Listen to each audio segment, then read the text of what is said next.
বোঝে।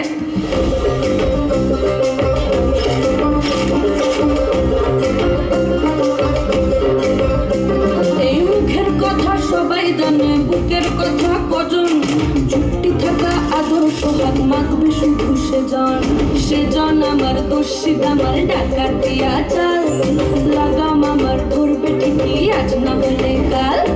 হাটে গেলাম বাজারে গেলাম কিনে আইলাম